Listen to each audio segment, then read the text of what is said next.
less painful than a nail through your foot. It's Let's Play Final Fantasy VI. So yeah, we're at the Fanatic's Tower. You might remember this from where we picked up Dilly in the second half of the game. This is who I'm going with. Pretty much all of these spellcasters and turnips for the reason that I'm eventually going to give him the removal charm so I don't have to deal with the enemies anymore. Since I did a lot of magic grinding. Pretty standard equipment there. Circlets, white dresses for the ladies, Sarah's got Enhancer. The Ragnarok actually has more magic attack than the Enhancer, that's why Lexi has that. Everyone has a wall ring.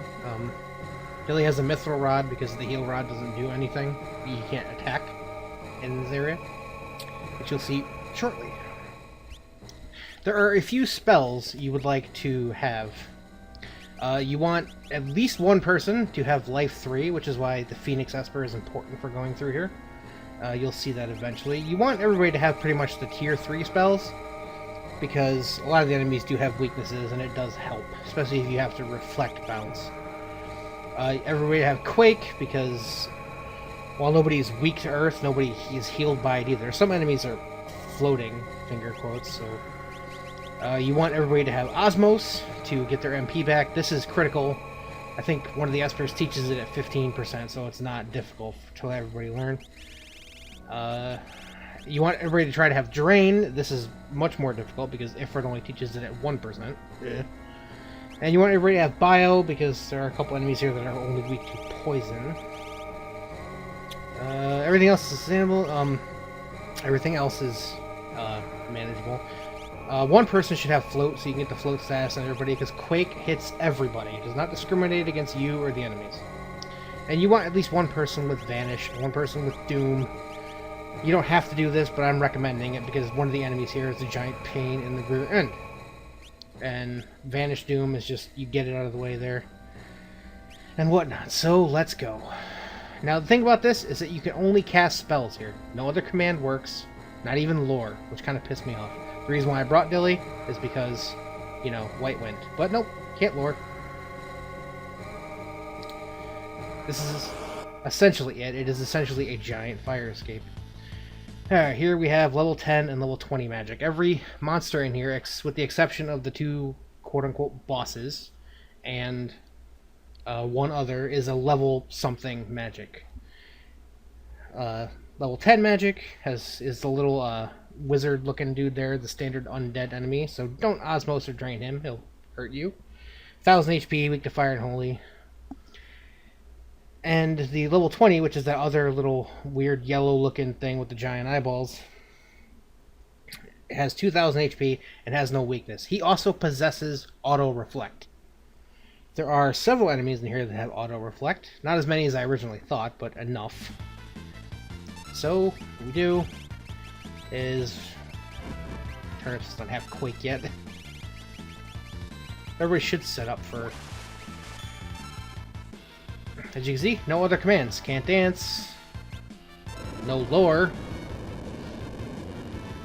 None of that.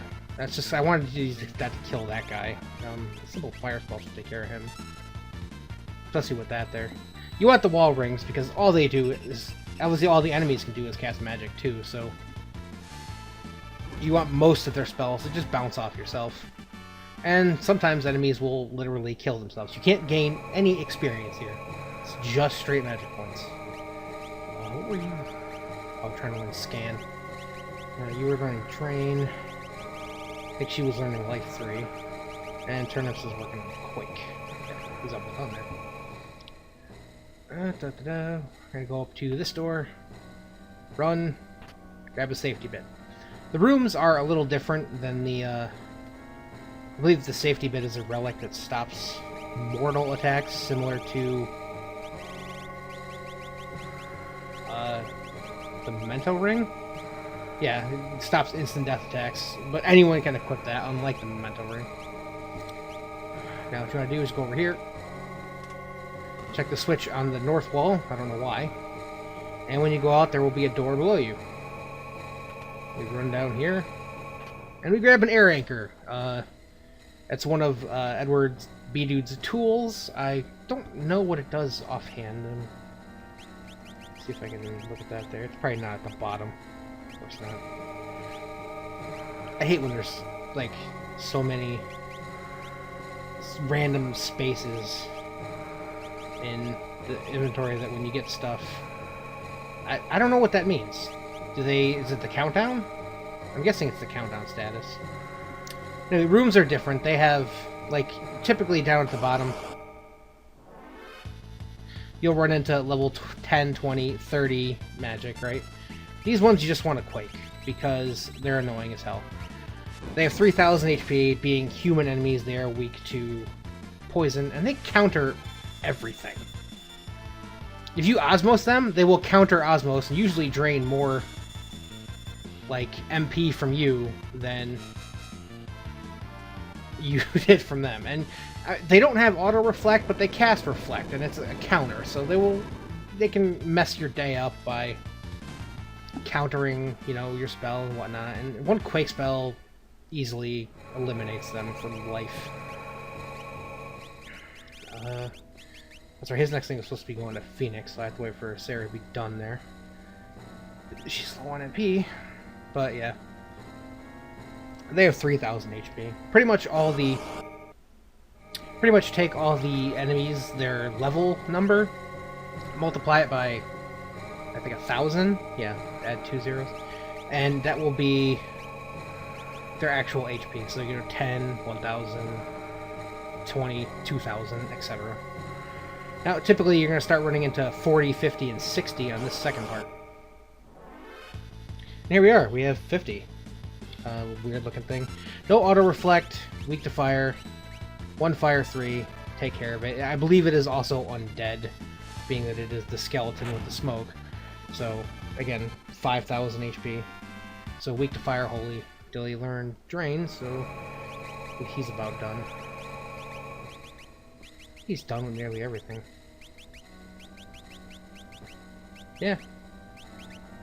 Looks like some of that there. I guess, you know, once someone's done with, just whatever, put them on something. Let them learn Flare, why not? Flare and Pearl. You might... Flare is actually pretty good here, because, it's obviously non-elemental. You're done with that. Did you learn Drain? Yes. You need to go do the triple elementals. Did you learn Drain? No. Did you finish that? No, you didn't. So you learned Phoenix. Pearl, on the other hand, a lot of things are either absorb it or are just flat out immune to it. So don't, you know, put too much emphasis. Ah, and here we have an asshole. Level 90 magic. No, I don't want you to... I know you have Doom. I want somebody who doesn't have Doom to vanish. He has 9,000 HP, no weakness. He can cast, like... Really? People learn spells. Oh, you do have it. Okay. Level 9,000 HP, no weakness. Can cast Meteor, Flare, pretty much every spell you don't want him to cast in the book there. Meteor won't kill you, as evidenced here. At least it didn't kill me before. But it is not fun, especially since you can't cure during battle because everyone has auto-reflect, so just doom him and then he's dead. Doing 9,000 HP damage isn't that difficult. I mean, you can just bounce tier 3 spells off yourself. There you go. So, but it just takes way too long and he gets all antsy and you need to learn Muddle and Imp so that I can learn elsewhere. And since I did all the grinding there, everybody basically knows Cure 3, so I don't have to worry too much about my HP out of battle. Get another Genji shield.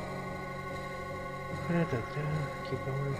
But yeah, 9,000, kind of an asshole. I hate him. It's only one I don't like.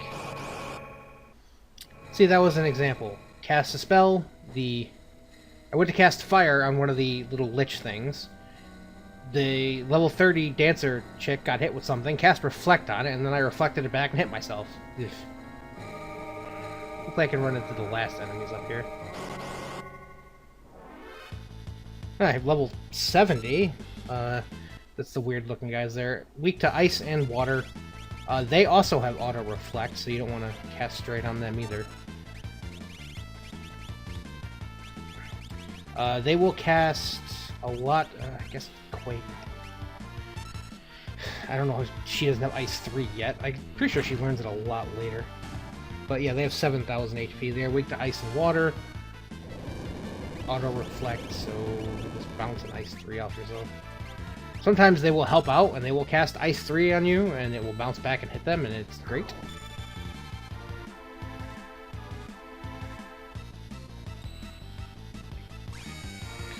See that?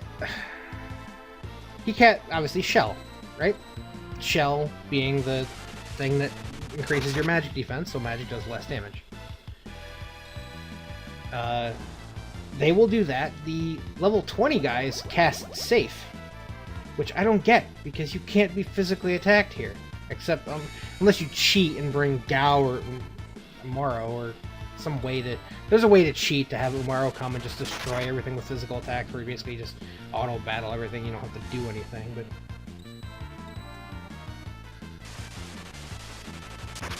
But yeah, see, no enemies are all that difficult, once you know what you're doing. Alright, turn us on Life 2 and Cure 3. Everybody learning Cure 3 is kind of a bonus, really. Alright, and here we go. Let's run over here and grab a stunner, which I believe is a knife. Everyone got decent enough MP? Nah, not really. Alright.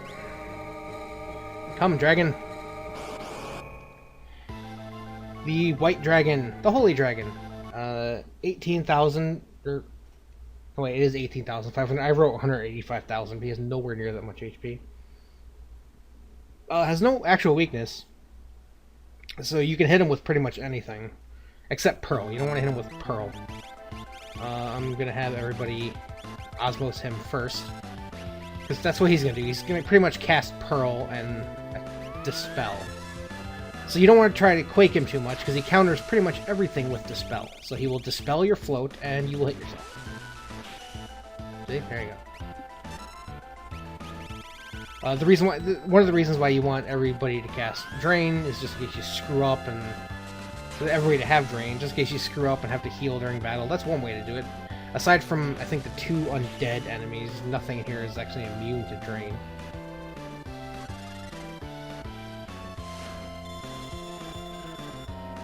So you just want to keep and you can use nearly any monster in here to regain your MP. I'm just using him because he's right there.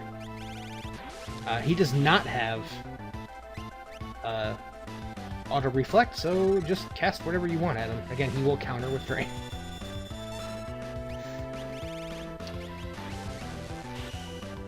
I believe you can try to poison him if you want. I think I did. It didn't actually work, but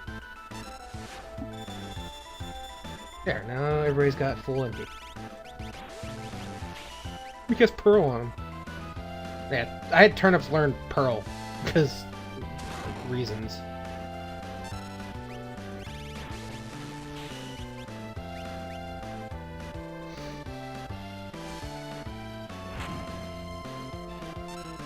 But yeah, only less than 20,000 HP. He is not a very hard dragon at all. And he really seems to not want to hit the 2 guys in the middle. Turnip says no magic power. And again, I mean, the thing about this dragon is that, I mean, sure, you know, he's not really doing any damage to us, he can't really kill us, but, you know, these spells are taking 50 MP apiece. So, yeah, nothing to it. He's very much a weak dragon, which makes me wonder when they actually expect you to come here. But you get 10 magic points from him.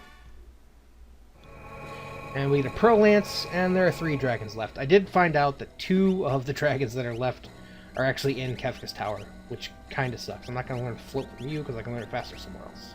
Spell from you, somewhere else. Learn Bolt too. Lexi is pretty much just learning whatever at this point. Oh, there's an Esper hasn't taught me a spell yet? I'm going to learn it. And that's pretty much going to be the rest of the game for her. You're about done. Okay. Alright. So I'm going to heal up, refloat, and then the next episode we shall continue further up the Fanatic's Tower. Thank you guys so much for watching. Thanks for all your support, and have a good night.